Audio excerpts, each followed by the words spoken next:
यानी मित्रों, धोखा देना पाकिस्तान का स्थायी चरित्र है, लेकिन सामने जब अमेरिका जैसा देश और ट्रंप जैसे राष्ट्रपति हो तो धोखा देना पाकिस्तान को भारी पड़ सकता है। पाकिस्तान के तानाशाह आसिम मुनीर के साथ इस बार ऐसा ही हुआ। गाजा में मुनीर ने पाकिस्तानी सेना भेजने का वादा करके मुकरने की कोशिश की, लेकिन ट्रंप के डर से मुनीर को फाइनली आखिरकार सरेंडर करना पड़ा। अब खबर यह है कि मन से बिल्कुल भी नहीं, केवल डर से सही, लेकिन पाकिस्तान अब अपनी फौज को गाजा भेजेगा। यानी अब मुनीर की सेना गाजा जाएगी और हमास के खिलाफ लड़ाई के नाम पर मुसलमानों को मारेगी। इस खबर की पुष्टि अमेरिका ने की है। गाजा में सैनिक भेजने को लेकर अमेरिका के विदेश मंत्री मार्को रूबियो ने पाकिस्तान की पोल खोल दी।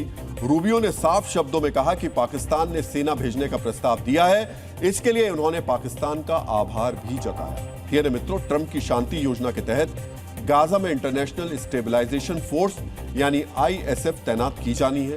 अभी तक पाकिस्तान का विदेश मंत्रालय बार बार झूठ बोलता रहा कि पाकिस्तान को इस फोर्स में शामिल होने के लिए नहीं कहा गया है। पाकिस्तान यह भी कहता रहा कि उसने इस प्रस्ताव पर कोई फैसला नहीं लिया है, लेकिन अमेरिका के विदेश मंत्री ने पाकिस्तान के झूठ को पूरी दुनिया के सामने ला दिया। खबर यह भी है कि पिछले मंगलवार को पाकिस्तान कतर में एक सम्मेलन में शामिल हुआ। इस सम्मेलन की मेजबानी अमेरिकी सेना के सेंट्रल कमांड ने की थी।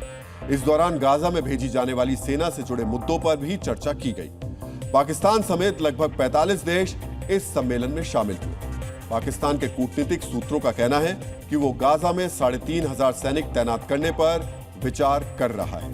यानी जो पाकिस्तान अपनी आवाम के सामने गाजा में सैनिक भेजने से इनकार कर रहा है, वो सैनिकों की संख्या भी तय कर चुका है। चुपके चुपके वो अमेरिकी सेना की मीटिंग में भी शामिल हो रहा है। गाजा में पाकिस्तानी सैनिकों की जिम्मेदारी हमास से हथियार छीनने की होगी। यानी पाकिस्तानी सेना को हमास से लड़ना होगा, गाजा के मुसलमानों को मारना होगा।